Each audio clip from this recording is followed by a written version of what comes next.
It's week 4 in fantasy football, and none more important. If you have any questions about your lineup this weekend, or you just want a second opinion, drop it in the comments. I'll get back to you as quick as I can, and together we can figure out what are the best plays this weekend.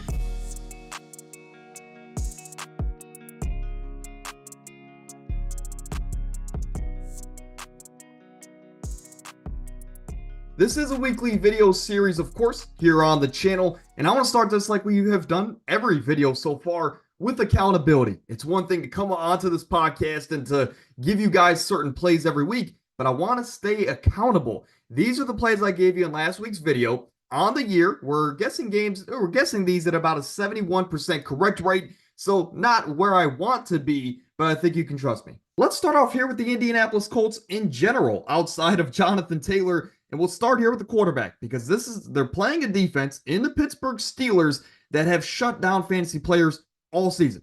With Anthony Richardson, he's the quarterback 14 so far. Week 1, electric, 27 points. Since then, though, however, he's only gave us 9 fantasy points on average in weeks 2 and weeks 3. It seems like forever ago that he looked to be the soon-to-be fantasy MVP of the season. But this is still a guy that gives you elite fantasy rushing upside. He still gives you a good floor, I'd even say. But he's been the quarterback 30 over the last 2 weeks. He's playing Pittsburgh this week, which is the 3rd worst matchup for quarterbacks this year so far.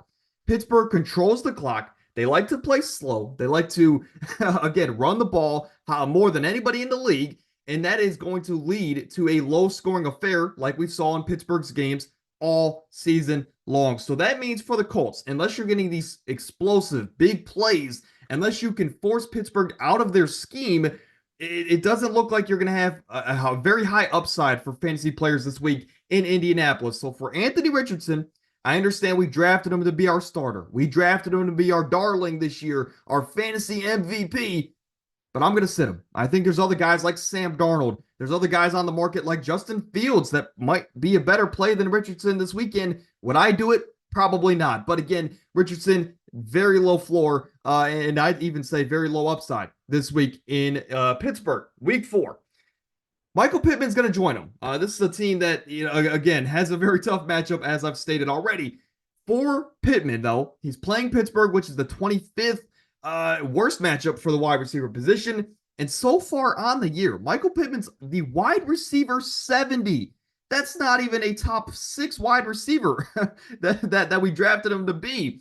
But this is the guy that's giving us 6 fantasy points a game. The game's going to be low scoring. Few opportunities for Michael Pittman unless he can get one of these big splash plays that Richardson seems to make on a weekly basis. But the only thing I could say for Pittman is that he's due for a big game, right? We know he has the talent to have these big games like we saw last year, and the Colts need a win. They're desperate right now, sitting at a below average record. But for the same song and dance, I think Pittsburgh's going to win this game. I think Pittsburgh is going to win this probably in a low-scoring affair, and I just don't like the fantasy upside of guys like Richardson and Pittman this weekend. Again, 2 guys that we drafted to be starters, not really playing like it so far. Khalil Shakir at the wide receiver position. Look, after Monday night, this guy has solidified that he is a starter from here on out throughout the fantasy football season. He's the wide receiver 17 so far. 14 fantasy points a game. Like I said, clear number 1 option in this offense. He has earned this right that I'm about to give him, or the praise that I'm about to give him.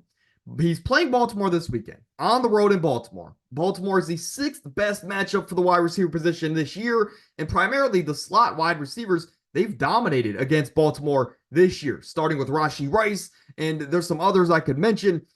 But what I'm getting at here is that Buffalo averages 37 points a game. They're by far and away the number 1 offense, and they're playing a desperate Baltimore team on the road in Baltimore. Baltimore needs a win. I think this is going to be a high-scoring game. I think both teams could use the win in their own different rights. So I think Khalil Shakir is in for a big day. I think you have to start him, right? This is a guy that has given you double-digit points every single week this season in full PPR formats, and he's coming off of his best game of, arguably, of his career. So I'm going to say start Khalil Shakir. Honestly, you want to start all of these options in this Buffalo offense at this point in time. Let's move over to J.K. Dobbins. Look, I've been right on him all year, so I think I'm due to be wrong, but hopefully not, right, for you guys at home. Weeks 1 and 2, I said to start him. He exploded. Week 3, I said to sit him. And he had an okay day, but definitely not what he was in the first 2 weeks of the year. So hopefully this trend can continue and I could be right about J.K. Dobbins.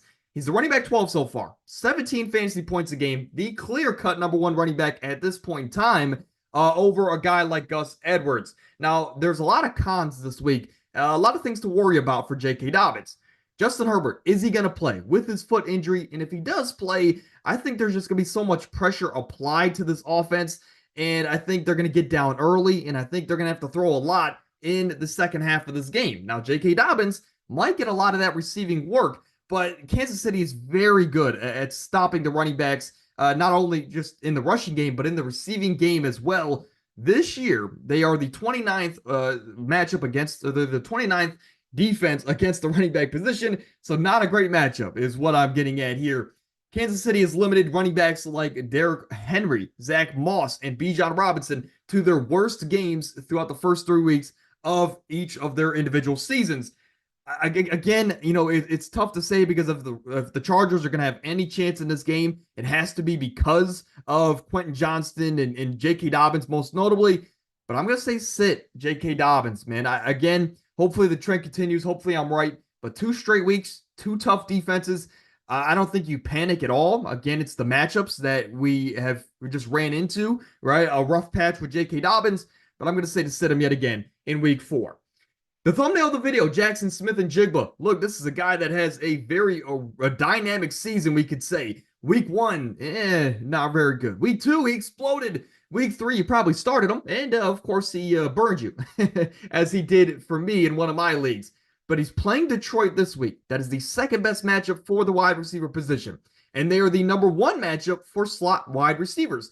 JSN, as you guessed it, is the primary slot wide receiver in the Seattle offense. Last year, these two teams played. It was a 37-31, I guess, classic, right? It was a shootout. And I kind of expect that to be the same this year. So with the shootout potentially looming and the fact that JSN's trend of down, up, his trend says to start him this week, of course, against a Detroit team that is just as good, or if not, again, that both teams need a win is what I'm getting at here. So the only cons that I would say, again, 2 down weeks so far out of the 3 weeks this season, very erratic usage, right? Again, down, up, potentially in week 4.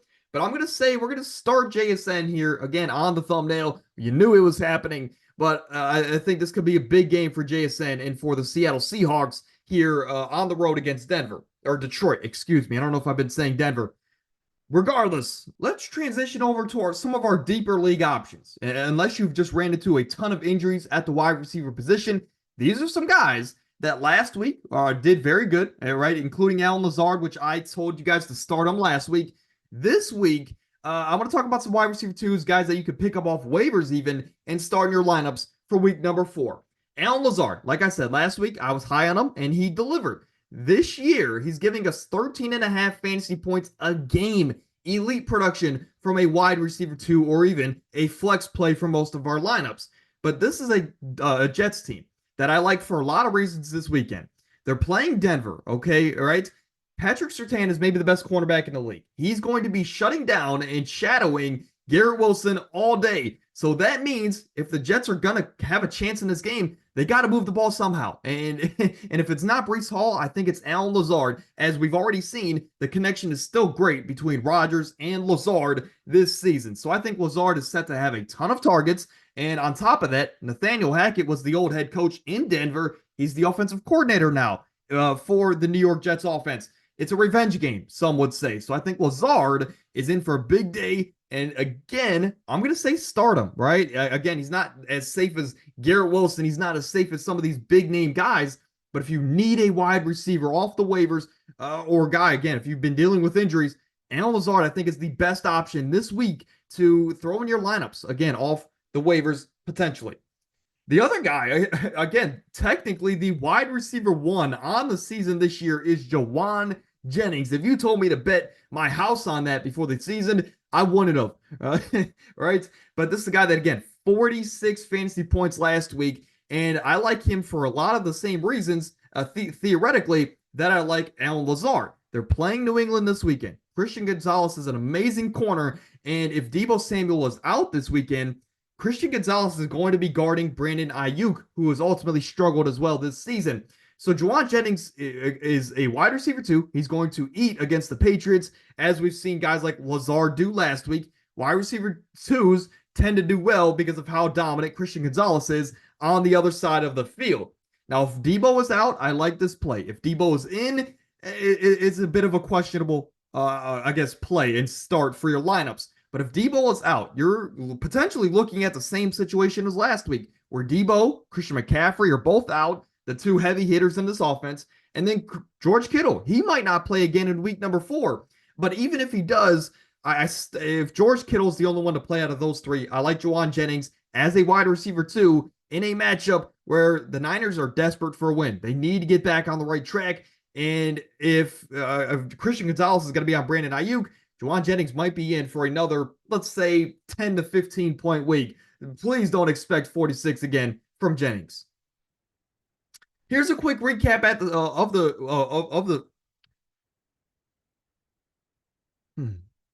Here's a quick recap of what we just covered.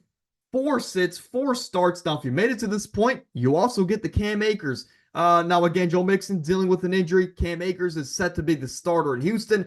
I don't like it this weekend for Houston and Cam Akers. A lot of people are high on him, but let's let him prove himself first before we throw him into the lineups.